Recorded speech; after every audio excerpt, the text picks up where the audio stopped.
లక్ష్మీదేవి అంటే ఐశ్వర్యాన్ని హ్యాండిల్ చేయడం ఒక పెద్ద కళ, ఒక సైన్స్ కూడా. ఎందుకంటే ఈ రెండింటిని బ్యాలెన్స్ చేసుకుంటూ మనకి కావాల్సిన అవసరాల కోసం డబ్బుల్ని సేకరిస్తూ కొంత డబ్బు దాచుకుంటూ ఫ్యూచర్కి ప్లాన్ చేసుకుంటూ ఉండడం ఒక చాలా పెద్ద టాస్క్ అని చెప్పాలి. ఇవాళ we have a very big expert మనతో పాటు. రామ్ ప్రసాద్ గారు is a personal finance consultant అని చెప్పాలి, ఇన్వెస్ట్మెంట్ ప్లానర్ అని చెప్పాలి. రామ్ ప్రసాద్ గారు, థ్యాంక్ యూ సో మచ్ అండి. నమస్కారం. నమస్కారం మేడం. రామ్ ప్రసాద్ గారు, చాలా మందికి డౌట్లు ఉంటాయి, అంటే how to make this wise decisions అని చెప్పి. సో కొన్ని నేను అందరి తరఫున కొన్ని క్వశ్చన్స్ అడగబోతున్నాను మిమ్మల్ని. ఫస్ట్ ఆఫ్ ఆల్, ఒక వ్యక్తి, ఒక వర్కింగ్ ఎంప్లాయీ ఇంటికి వచ్చే ఇన్కమ్ని ఎలా ప్లాన్ చేసుకోవాలి? ఏ రేషియోలో సేవ్ చేయాలి? ఎంత ఖర్చు పెట్టాలి? There is a private sector employee who is making 80,000 per month. He is just 32 years, having one kid, no dependents. His parents are well off. Both are pensioners.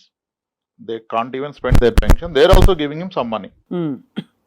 అవును. ఇంకా అతని స్టోరీ వేరు. If there is a person who he's a dependent parents ఆరోగ్యంగా లేరు, siblings లో కూడా కొంత settle అవ్వలేదు, ఇంకా డిపెండ్ అయి ఉన్నారు, అప్పుడు ఆయన స్టోరీ వేరు. ఇంకా సేవింగ్ ఎక్కడ? ఆ 80,000 బాధ్యతలుగా సరిపో. అవును. అప్పుడు ఆయన ఫోకస్ చేస్తుంది ఇన్కమ్ పెంచుకోవడం మీద, సేవింగ్స్ మీద కాదు. మొదటి వ్యక్తి ఆయన విహారయాత్రలు కూడా ప్లాన్ చేసుకోవచ్చు. కాబట్టి పరిస్థితిని బట్టి స్టాండర్డ్ ఉండదు. నాకు ఎక్కడ నచ్చదంటే, చాలా మంది ఇప్పుడు చాలా స్టాండర్డ్ ఫార్ములా ఏంటంటే, మీ ఏజ్ ఎంత ఉంటే అంత డెట్ లో పెట్టండి, 100 minus me age has to be equity. అంటే ఎక్స్ప్లెయిన్ చేయండి ఒకసారి. చాలా చూసే వాళ్ళకి డెట్ ఈక్విటీ అనే టెక్నికల్ పదాలు. రిస్క్ లేకుండా గవర్నమెంట్ బాండ్స్ కానీ బ్యాంక్ ఫిక్స్డ్ డిపాజిట్స్ కానీ డెట్ కింద కన్సిడర్ చేస్తాము. ఈక్విటీ మార్కెట్స్ లో నేనైతే మ్యూచువల్ ఫండ్స్ వరకు ఆగిపోతాను, స్టాక్స్ వరకు వెళ్ళే ధైర్యం చేయను. వాటిలో పెడితే దాన్ని ఈక్విటీ మ్యూచువల్ ఫండ్స్ అంటాం. ఇప్పుడు 30 ఏళ్ళ వయసు ఉంటే మీరు 30% మాత్రం డెట్లో పెట్టుకొని ఫిక్స్డ్ ఇన్కమ్ ప్రొడక్ట్స్లో, మిగిలిన రిస్క్ ఉన్నా సరే డబ్బులు ఎక్కువ వస్తాయనే దాంట్లో పెట్టుకోమని చెప్తారు. నేను అంటాను, మీకు వస్తున్న ఇన్కంలో కాదు ఈ ప్రపోర్షన్, మీ ఓవరాల్ నెట్వర్క్లో ఈ ప్రపోర్షన్ చూసుకోవాలి. మీకున్న నికర ఆస్తిలో ఇది వాడండి. కానీ అది ఎవరు వాడలేరు. ఎందుకంటే ఈ నాలెడ్జ్ వచ్చి 40 ఇయర్స్ 36 ఇయర్స్ వచ్చి, 2 కిడ్స్ వచ్చి, నేను ప్రైవేట్ సెక్టర్ ఎంప్లాయీ, నా జాబ్ ఆగిపోతుంది, తర్వాత కావాలి అని ఇన్వెస్ట్మెంట్ థాట్ వచ్చే టైంకి ఇతను ఆల్రెడీ కొన్ని చేసి ఉంటాడు. పేరెంట్స్ నుంచి కొన్ని ఆస్తులు వచ్చి ఉంటాయి. ఇప్పుడు అవన్నీ కలిపి 4 కోట్లు ఉందనుకోండి. Let's say someone is lucky enough, వాళ్ళ పేరెంట్స్ ఇచ్చారు, ఊర్లో ఒక పొలం ఇచ్చారు, ఇక్కడ 2 స్థలాలు కొన్నాడు, ఒక అపార్ట్మెంట్ కొన్నాడు, 4 కోట్లు ఉంది. ఇప్పుడు ఇతని జీతం 1 lakh ఉంది, ఇతని ఏజ్ 40. ఇప్పుడు ఇతను ఆ రూల్ ప్రకారం 40% డెట్లో పెట్టి 60% ఈక్విటీలో పెడితే, అతను అసలు పెడుతున్న అమౌంట్లో కదా, మళ్ళీ ఇది అతను మొత్తం జీతంలో కాదు కదా. అవును. అప్పుడు అసలు ఎన్నాళ్ళు పోతే ఏం సాధిస్తాడు ఈక్విటీలో? అవును. ఇప్పుడు పెడుతున్న 20,000లో మళ్ళీ 40% డెట్లో పెట్టి 12,000 ఈక్విటీలో పెడితే 10 ఏళ్ల పాటు పెట్టినా ఆయన పెట్టింది ఎంత, వచ్చేది ఎంత, ఆ రోజుకి మన అసెట్స్ మళ్ళీ పెరుగుతాయి. అప్పుడు ఓవరాల్ ఆయనకున్న ఆస్తుల్లో చూస్తే మళ్ళీ ఈక్విటీ కాంపోనెంట్ 5% కూడా ఉండదు. కరెక్ట్. సో ఇది మీరు పెడుతున్న అమౌంట్లో కాదు, మీకున్న నికర ఆస్తికి ఈ రూల్ అప్లై చేస్తే మేబీ మీరు సేఫర్ సైడ్ ఉంటారు. నికర ఆస్తి నెట్వర్త్ ని ఒక వ్యక్తికి ఎలా క్యాల్కులేట్ చేయాలి? ఆస్తులు మైనస్ అప్పులు అంతే. కానీ అది చూసుకొని మురిసిపోతారు. దాంట్లో లిక్విడ్ అసెట్ ఎంత చూసుకోవాలి. ఆస్తుల్లో లిక్విడ్ అసెట్ కూడా ఉంటుంది కదా. అంటే అదే ఆస్తి లిక్విడ్ అసెట్ అనుకోవడం తప్పు. అంతే. మీ గోల్డ్ ఈజ్ లిక్విడ్, మీ బ్యాంక్ ఎఫ్డి ఈజ్ లిక్విడ్, మీ మ్యూచువల్ ఫండ్స్ ఆర్ లిక్విడ్, మీ స్టాక్ ఈజ్ లిక్విడ్. మీకున్న స్థలాలు పొలాలు లిక్విడ్ కాదు, ఇల్లిక్విడ్. ఇప్పుడు ఒకసారి మీరు అన్నట్టు వాళ్ళ పరిస్థితిని బట్టి వాళ్ళు ఎంత ఇన్వెస్ట్ చేయాలి, ఎంత సేవ్ చేయాలి అని అంటున్నారు కదా. ఉదాహరణకి కొండ గుర్తులు కొన్ని ఉంటాయి. నా జీతంలో ఎంత భాగం నేను ఈఎంఐలు పెట్టుకోవచ్చు, ఎంత భాగం నా జీతంలో నేను హౌస్ రెంట్ కట్టచ్చు, ఒకవేళ ఈఎంఐ లేదు బట్ హౌస్ రెంట్ ఉంది. What is the reasonable percentage అంటే ఏం చెప్తారు సార్? అదే మేడం, ఫస్ట్ నేను స్టార్ట్ చేసిన కన్వర్జేషన్.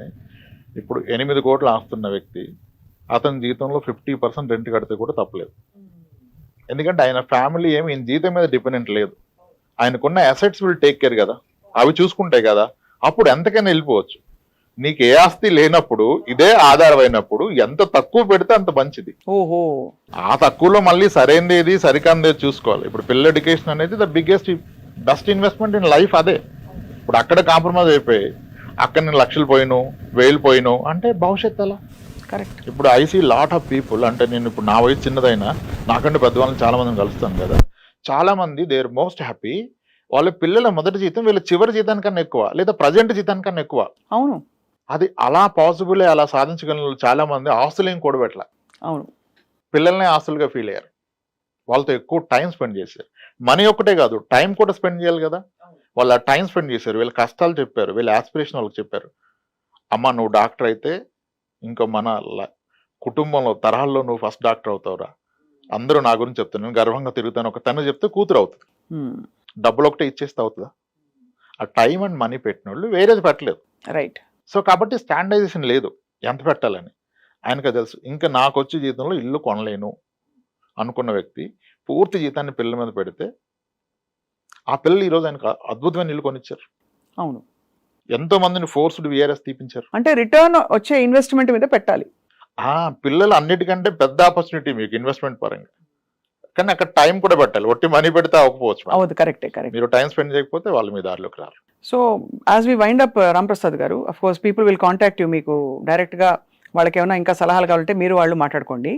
అయితే మీరు ఇచ్చే గోల్డెన్ ప్రిన్సిపల్ టువర్డ్స్ మనీ పట్ల మన యాటిట్యూడ్, ఒక గోల్డెన్ ప్రిన్సిపల్ చెప్పండి sir before we wind up. నేనైతే నాకు గోల్డెన్ ప్రిన్సిపల్ ఉంది. చెప్పండి, మీరు చెప్పండి. రెస్పెక్ట్ ఇట్, అంతే. That has to be respect. అంటే దాన్ని వాల్యూ ఇస్తాము, రెస్పెక్ట్ ఇస్తాము, దాన్ని ఎక్కడ ఉంచాలో అక్కడే ఉంచుతాము. ఎక్కువ దాన్ని రెస్పెక్ట్ ఇచ్చే వాళ్ళని మనం మరీ దగ్గరికి లాక్కోం కదా, అదొక వనరు. It's all depends on the it's relation with money. How better you keep it's better better your life, your future. అంతే. దాన్ని స్పాయిల్ చేసుకుంటే you will never come out of it. చాలా యూస్ఫుల్ టిప్స్ తోటి చాలా మంది చేస్తున్న పొరపాట్ల మీద దృష్టి పెడుతూ మీరు చెప్పిన ఇన్ఫర్మేషన్ చాలా బాగా ఉపయోగపడుతుందండి రాంప్రసాద్ గారు. Thank you so much. నమస్కారం. థ్యాంక్స్.